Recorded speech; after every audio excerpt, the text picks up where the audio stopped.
우리 4절 말씀 다 같이 봉독하도록 하겠습니다. 시작.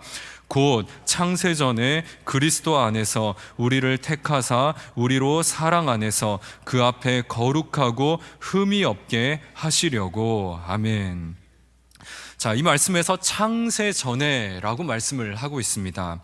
하나님은 이 세상이 창조되기 이전부터 구원 계획을 가지고 계셨다라고 말씀하고 있어요.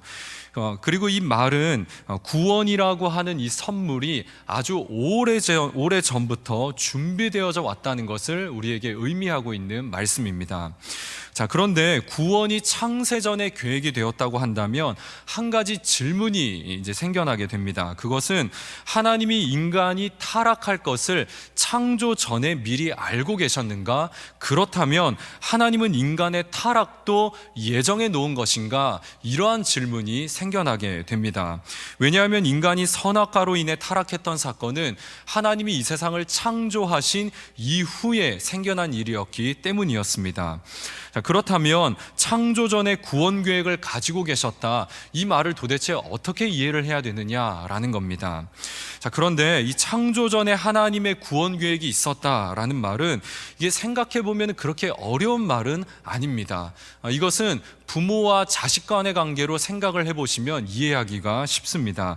자, 예를 들어 보면은요, 아이들이 부모와 함께 이제 공원을 놀러 가게 됩니다. 그리고 아이들이 신나게 킥보드를 타면서 놀고 있는 거예요. 그러면 부모는 이 자녀를 보면서 마음이 흐뭇하고 기뻐하면서도 한편으로는 걱정스러운 눈빛으로 바라보게 되는 것입니다.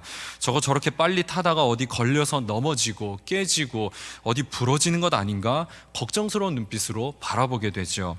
그렇다고 해서 자녀가 노는 것을 이 부모가 일일이 다 개입할 수는 없는 일입니다. 그리고 자녀를 마음껏 풀어놓는다고 해서 부모가 자녀를 무책임하게 방임하는 것도 아니죠. 부모는 분명 자녀가 놀다가 다칠 수도 있고 어딘가 크게 잘못될 수도 있다는 사실을 인지하고 있습니다. 다만 자녀를 믿고 자유롭게 놓아주는 것뿐입니다. 그러나 혹시라도 자녀가 위험해 보인다면 뒤에서 소리를 치게 되겠죠. 얘야 조심해라, 넘어질라, 조심해라, 이렇게 외칠 겁니다.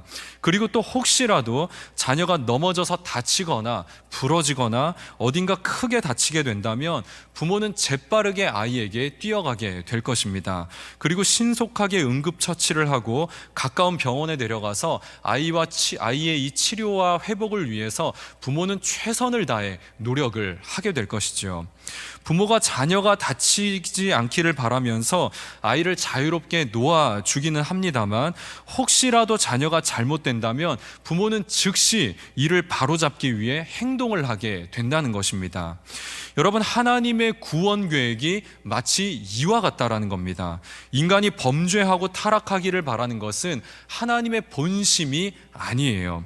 하나님은 인간을 믿고 이 세상을 마음껏 살도록 내버려 두시죠. 자유를 허락해 주셨지만 인간이 하나님을 떠나서 범죄하고 타락하기 시작하자 하나님은 인간을 구원하시려고 즉각적으로 구원 계획을 펼치시고 이를 실행하시기 시작하셨다는 것입니다. 하나님은 인간의 타락을 예상하시고 구원을 계획하셨던 것이 아니라 인간을 믿었지만 만약의 경우를 대비해서 구원 계획을 가지고 계셨다라는 것입니다.